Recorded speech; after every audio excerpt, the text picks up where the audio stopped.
So my name is Sandi Glandt. I'm a high performance productivity coach. I'm a wife. I'm a mother to two boys, Jordan and Jacob, Mrs. International 2022, a TV host and best-selling author of the book Slay Your Day. You say me you are a TV coach. What is your area? Gym? Say that again? You say me you are TV coach. TV host. TV host. And you are first you say me you are coach. Coach, yes. You are life coach or sport coach?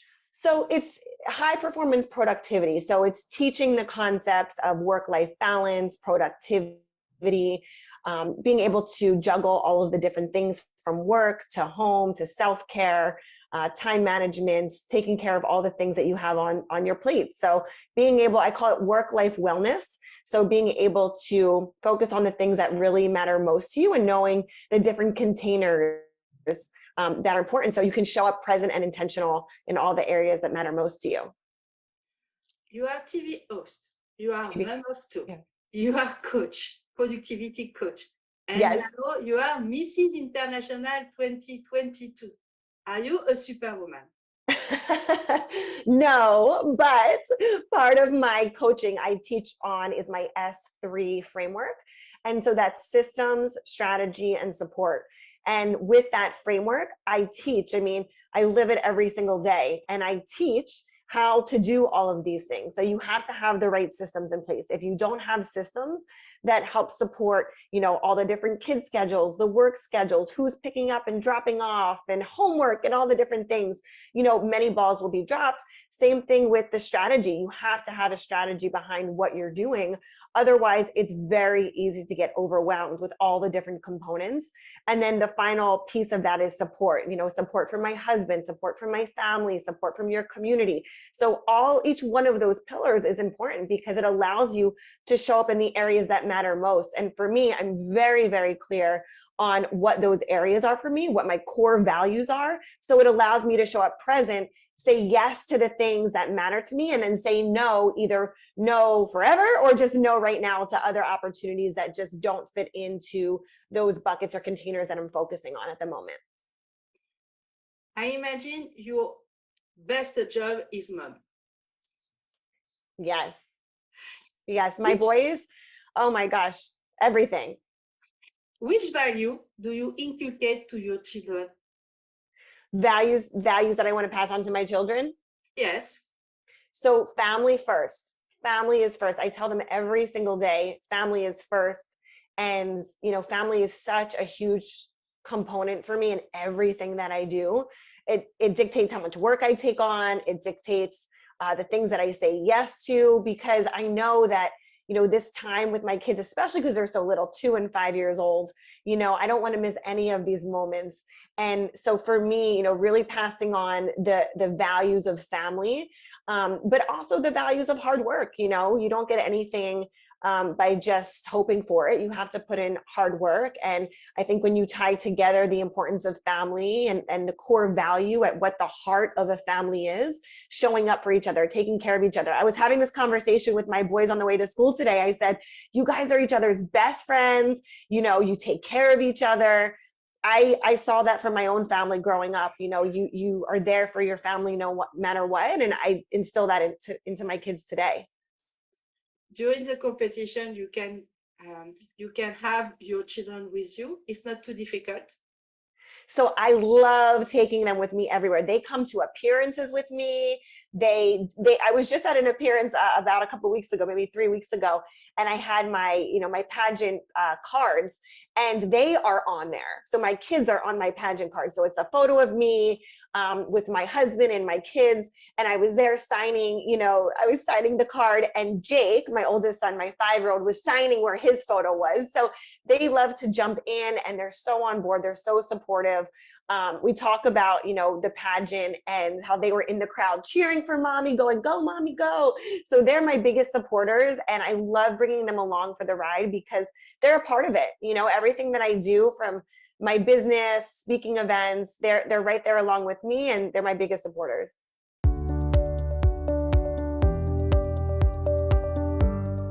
No, this was my first pageant ever. This was the first pageant I had ever done. And, so like I said, when I go into something, I go in 100%. So I got training. I hired a coach all day long for 3 months. When I said yes to going into this pageant, I was doing my research. I was reading books and watching YouTube videos and really doing my research on what it took to win a pageant. Again, if I go into something, I go in 100%. So as soon as I said yes, I was in it to win it. And why did you choose this year to compete in pageantry? Yes. So I actually wanted to do pageants for a few years back. I wanted to do it before I had kids. And then I also wanted to do it after I had my first son, Jake. And then again, I wanted to do it after I had Jordan. So that would have been 2 years ago, after, before obviously this win. And it just wasn't the right timing. I remember asking, because the coach that I had hired, I had reached out to 2 years ago, and I said, can I breastfeed like during all this? Like my baby's little. She's like, you probably just want to wait. Mm-hmm. So for me, it had kind of been on my radar, something that I wanted to do. I'm always pushing myself. I always want to set myself up for new challenges to see what I can do. So this for me was something that mentally and physically, spiritually, I wanted to put myself in the game and challenge myself. And this was just the right timing. It was the right year. It was the right timing. It was divine timing, because there was a few years back I wanted to do it. It just, again, that wasn't the right time. So this was the year. And then the very first time I competed, I won. And why did you choose specifically Mrs. International pageant? Because in United States we have a lot of systems. It's the powerful country of pageantry. Yes. So what really spoke to me about the international pageant is that, and the organization, is that they are all about family.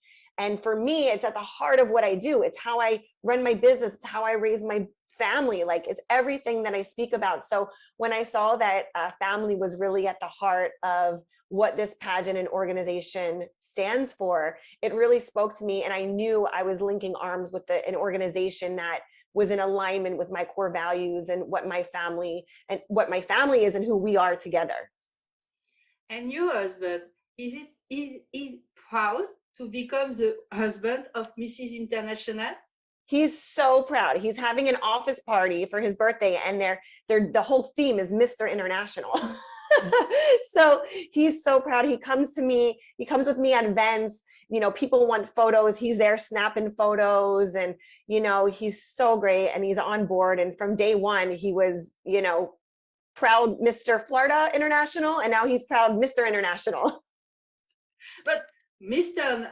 International is a high level. He told people that's how they can refer to him from now on. So it's not Jared Glandt, it's Mr. International. In pageantry, because it's your first pageant, what is the most difficult interview, parade, training? What's the most difficult part of the whole process, or just the interview? No, of process of competition. The whole process.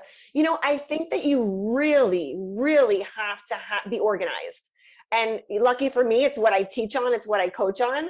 I think if you're not organized, it's very, very hard to be able to carve out time to practice, to walk, to prep, to get all the clothes you need, and set the time aside, to get everything in order that you need. So like I said, luckily for me, this is what I do. It was one of the questions in my interview that one of the judges had asked me. She had said, if you are Mrs. International, how are you going to juggle all of this? And I said, this is what I do. This is what I teach on, So for me, I think that it wasn't hard for me to implement that, but it was something that took even more focus and commitment in knowing where I'm showing up, because now it wasn't just work and family, community. Now it was, okay, now I'm also carving out a portion of my time now for the pageant.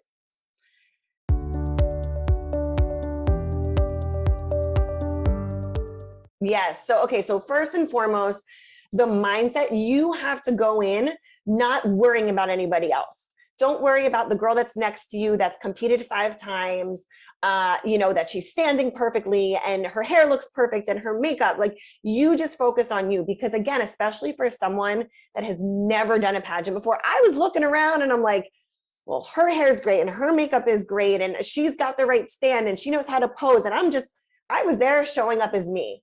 I wasn't focused on anyone next to me, left, right, front, back. I was focusing on Sandi. So I would say the mindset component is you be the best version of you, because you're not going to worry about anybody else around you. You're just going to focus on being the best version of you every single day. I have the chance to interview last year Yolanda Stennett, Miss Yes. International 2021. So Yolanda, give you some advice when you have a crony? So I spoke to Yolanda before the pageant, just through Instagram, you know, through Messenger. And then we were messaging each other afterwards. And, you know, she was just saying, take it all in, be present, enjoy the ride. You know, it's 1 year and, you know, it is a job. So you have to look at it like that, but to have fun and enjoy it, because it does go by really fast. And what is the next event for Mrs. International? Yep. So my next event, well, I actually just had one last night. It was for the Nicholas Children's Hospital. So that was the event that I had last night, which was amazing. It was a fundraiser. It was called Fashion Gives Back. My next event that I am doing, I have so much on the calendar right now. My next event, let me see. Well, I'm actually traveling to Philadelphia and New Jersey next week. So, so I'll have a few. You go in my state. Oh, that's where I'm from. Well, I was born in Pennsylvania. I live the headquarters of Inside Pageant and other company. My other company is in Atlantic City, but I live in Linwood near Philadelphia. Between Atlantic City and Philadelphia. So my parents' family shore house, like our beach house, is in Ventnor, New Jersey, which is like 10 minutes from Atlantic City, 15 minutes from Atlantic City. Yes, and then my parents live in like 45 minutes outside of Philadelphia in Lansdale, Worcester, by King of Prussia. Oh, I have your family in Nebo. Yes. So I'm going to be doing some appearances in Philadelphia and New Jersey. And I actually reached out to Mrs. New Jersey, Carly Smart. So her and I are going to try and do something together while I'm there. And during the competition, have you a best friend among the contestants? Yeah, so all the girls were amazing, but I really got close to Misty. She was Mrs. North Dakota, Mrs. New Jersey, Carly, Mrs. Tennessee, Amber. So there were a few girls, Mrs. Cal. I mean, I could go on and on. They're all amazing. What's nice is like when you have the same hair and makeup team, like Misty and I had the same hair and makeup team, you're together a little bit more.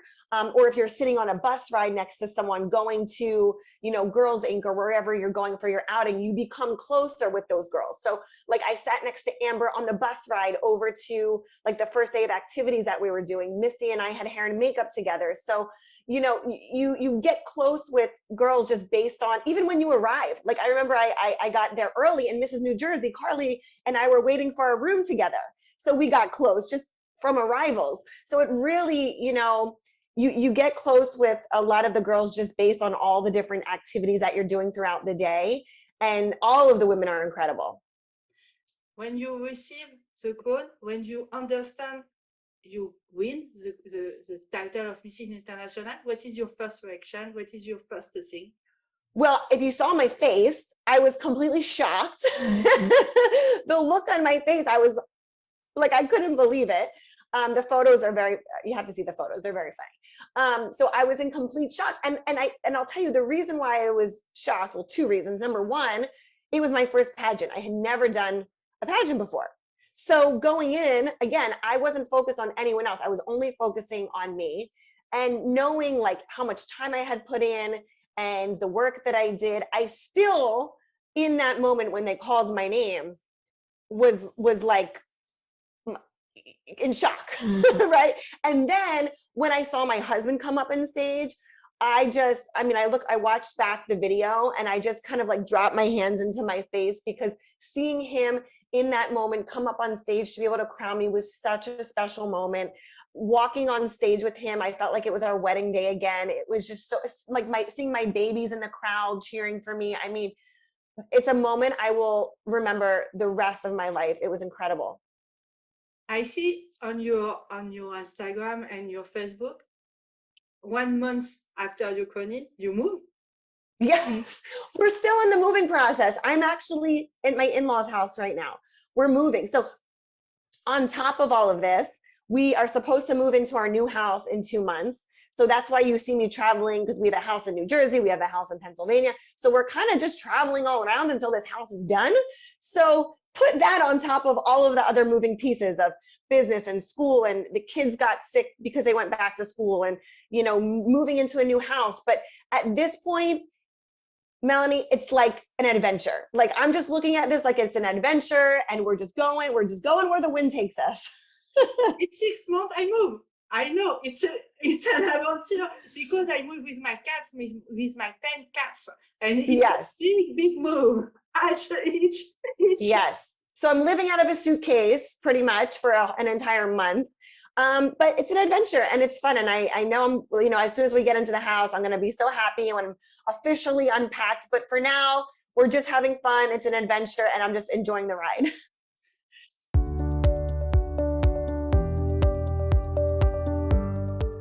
So my platform is Slay Your Day. So I wrote a book called Slay Your Day, and the book is all about productivity, time management, how to unlock your full potential. But what the book does, and the way that I positioned it with my platform, is I also have teamed up with Mental Health America. So burnout and overwhelm, especially in the workplace, is something that there's $190 billion per year in healthcare spending just in the US that is being contributed to mental health. And so many people are burnt out and overwhelmed and stressed out. And what I teach through Slay Your Day, through my business and through my platform and through my book and all the different resources that I have, is stepping out of burnout, stepping out of overwhelm. So like I was telling you before, the S3 framework, the system, strategy, and support, are built to be able to teach people the foundational principles of being able to step out of burnout and into their purpose, into their potential. So they're, you know, they may have stressful things going on in their life. They may be moving. They may have, you know, sick kids at home. They may have all, whatever it is, you know, they may be burnt out or stressed out at work, but it teaches you the principles and the philosophies on how to get more done, just a little bit every single day. And it's not even to get more done. It's to be productive, to have that confidence in yourself that you know that every single day you're focusing on what you need to move the ball forward. Have you been victim of burnout yourself? Oh, well, when I first had my baby, when I first had Jake, my oldest son, I went through postpartum depression. I was working. I was still really newly married. I had only been married for a year. So, you know, you're running the home, you're running a business, you have a new baby, and that, all of that responsibility, all of those titles, I had a moment that was a breakdown moment that became my breakthrough moment. And for me, it was, I have all of these things on my plate.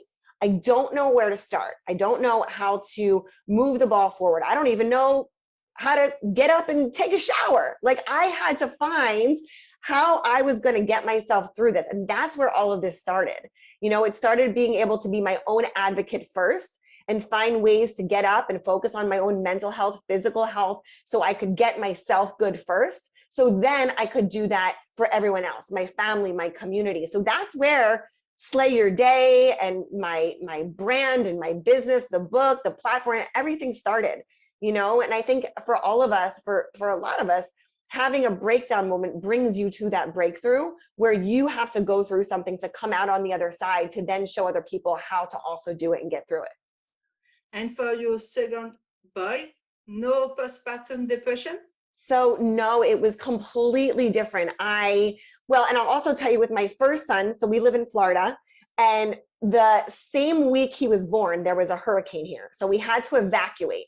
So we had to leave Florida. We had to, like, it was a whole crazy show that was going on.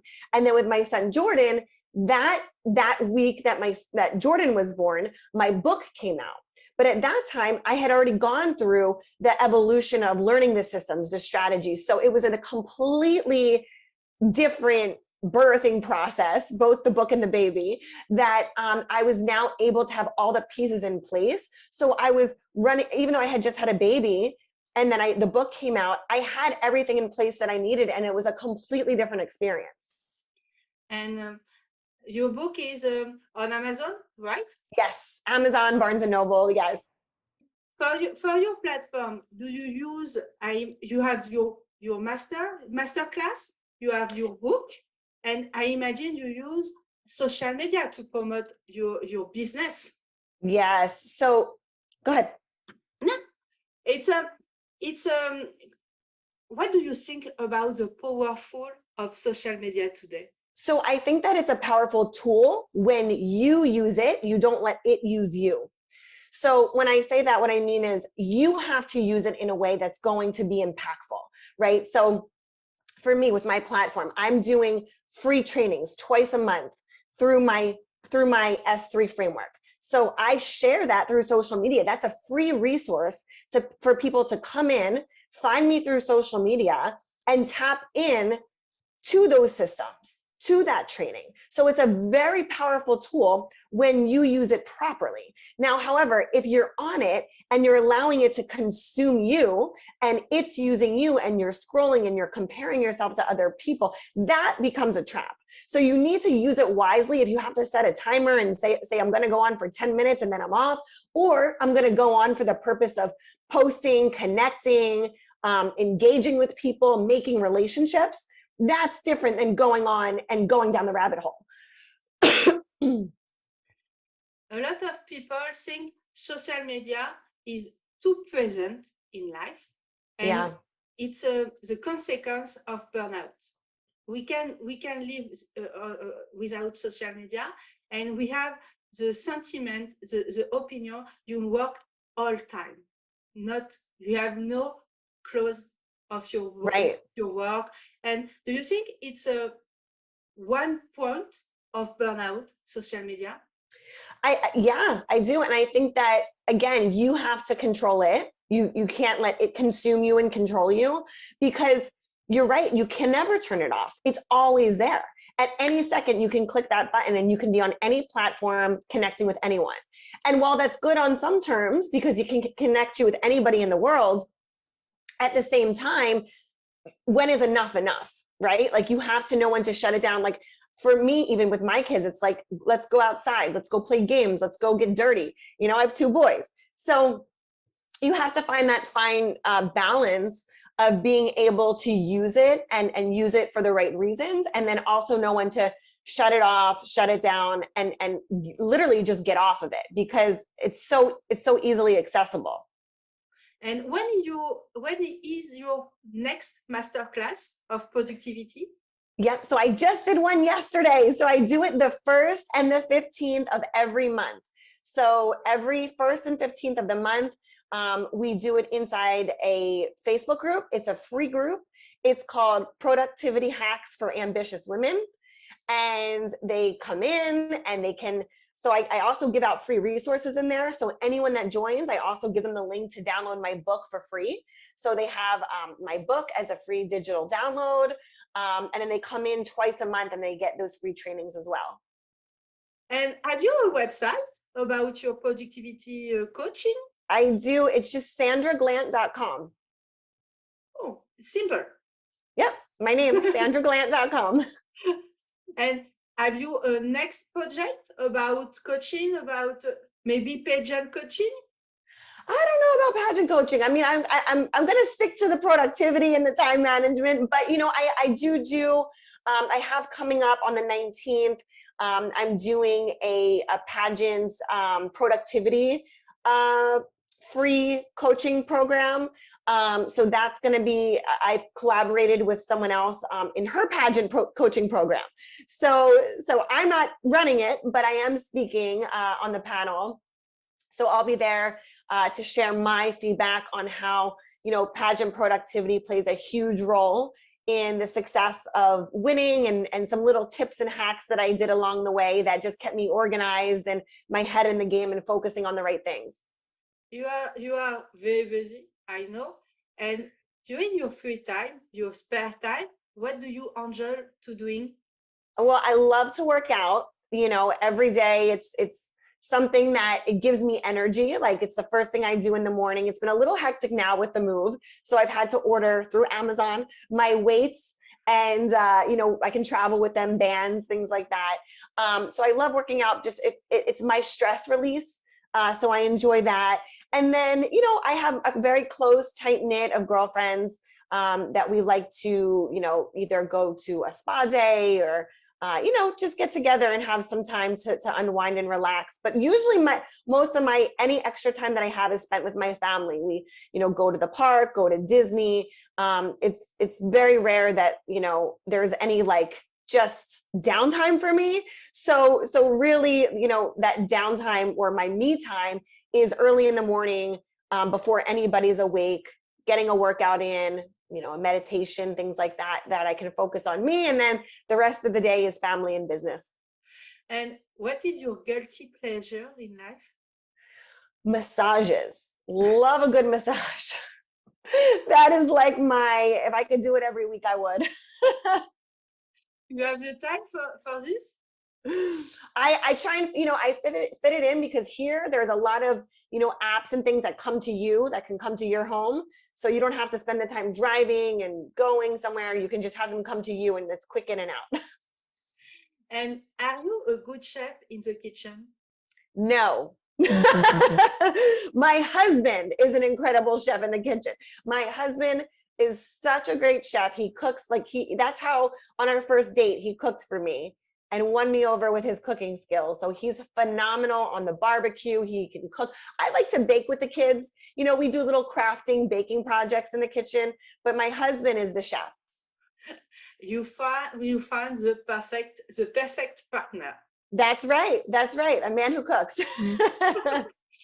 But you have the chance, because cooking challenge is a new challenge in the lot of system. In Miss Glandt International, we have a cooking challenge. In Mrs. Universe, we have now a cooking challenge. Yeah, that would be very entertaining to watch. Especially because the kids are in the kitchen with me, so everything's flying everywhere. What is your favorite beauty queen all time? What is my all-time favorite? Yes, favorite beauty queen. Okay, so for me, because I did a lot of, you know, research, especially before the pageant, researching all the different international queens. Maggie Thorne, I love her because as I was doing my research on all the different, you know, previous international winners, she really, to me, exuded being able to balance work life, home life, pageant life, everything that I practice and preach on and teach on. She seemed like she also really had down and was able to manage the work-life balance. So for me, I really admire her.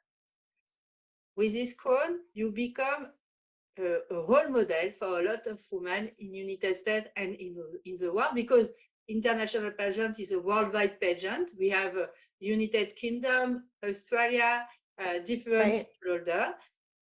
Which kind of role model do you want to be?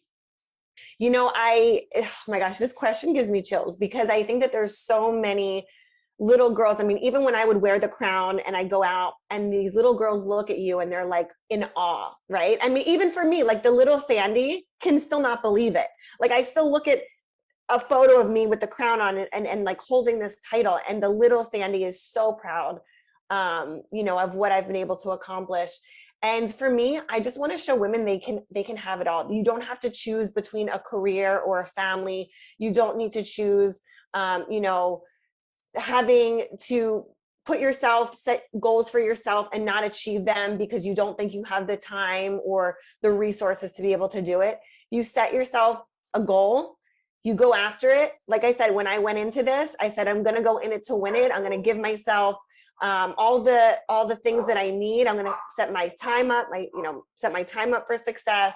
I'm going to make the investments where I need to do that. And an investment could be, even just making sure that I'm setting the time aside to be able to practice and get done what I need to get done. But as far as a role model goes, I just want to show women that you don't need a sacrifice in your life. You get to have whatever it is that your heart desires, because you have that pull for a reason. For many years, I wanted to go after this title and it wasn't the right timing, but this year was. And again, I didn't settle on my goals. I did it at a time that was right for me. So I think that, as far as a role model, especially for young women, no matter what you want to achieve and go after, it's possible, but you just have to set yourself up with the right system, strategy, and support in order to do that.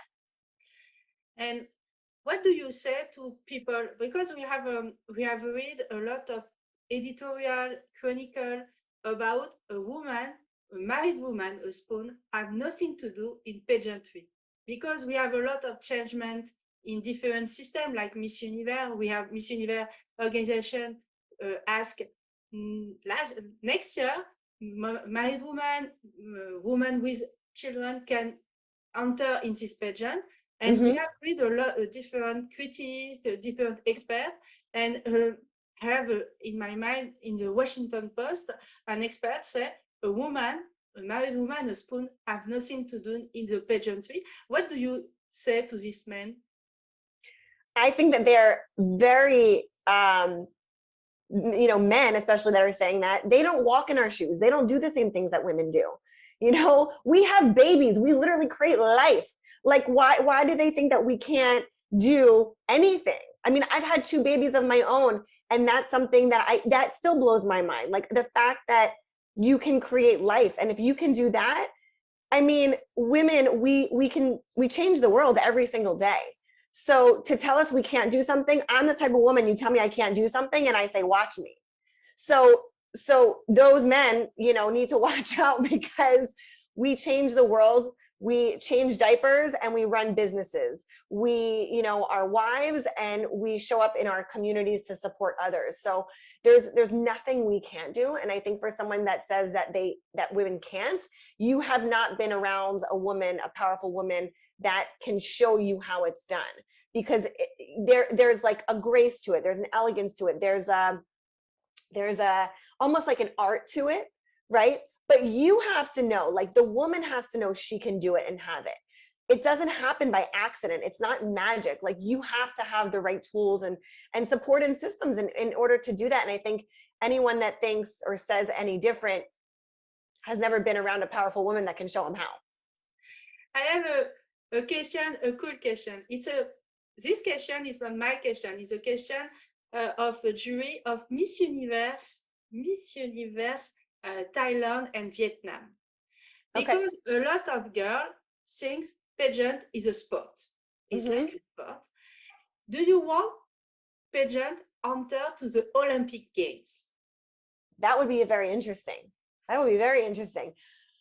I don't know. I mean, that's, I think already in its own, what I've seen personally, it's so much about community and the sisterhood of who you're meeting and what you're doing. At least for me personally, I got a different view and an outlook going into it, because this was my first time doing a pageant. So I think that, for me, it's the impact that I'm able to create in my community. It's a ripple effect that you now have a network, a sisterhood of women from all around the world that you get to tap into as part of your resource.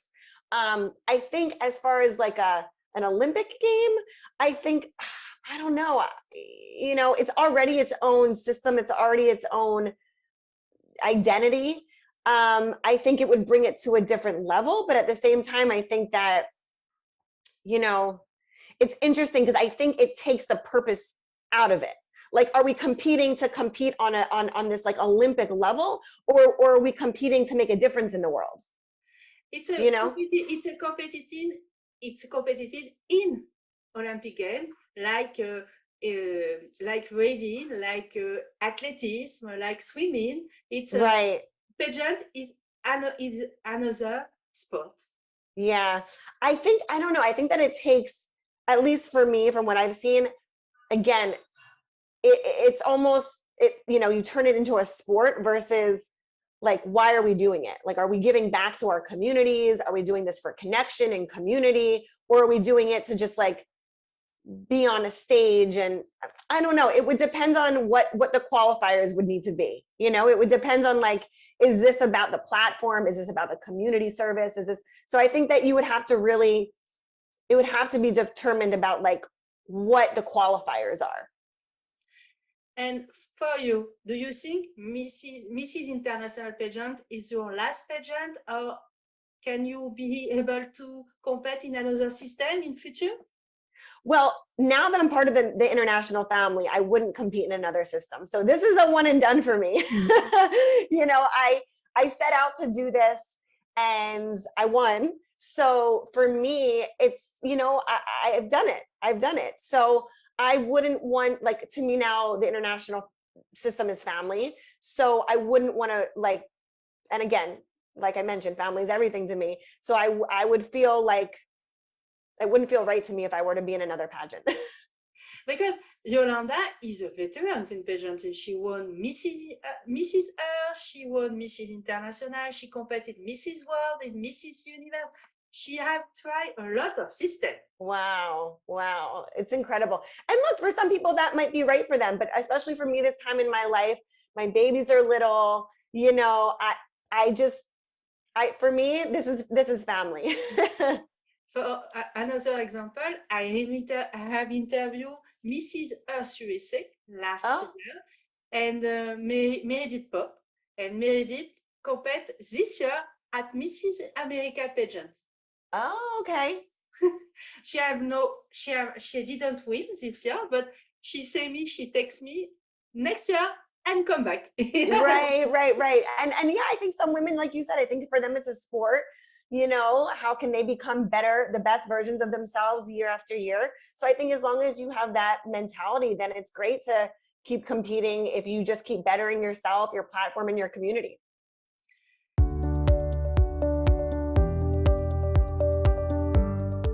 Oh, a message for my fans. I think what I would say is know that anything's possible. When you have the right systems, strategy, and support, you can do anything. And just because you've never done something before doesn't mean that you are underqualified or you count yourself out. It only means that you get to set a new bar and a new standard, and you can accomplish anything. Just focus on yourself and becoming the best version that you can be.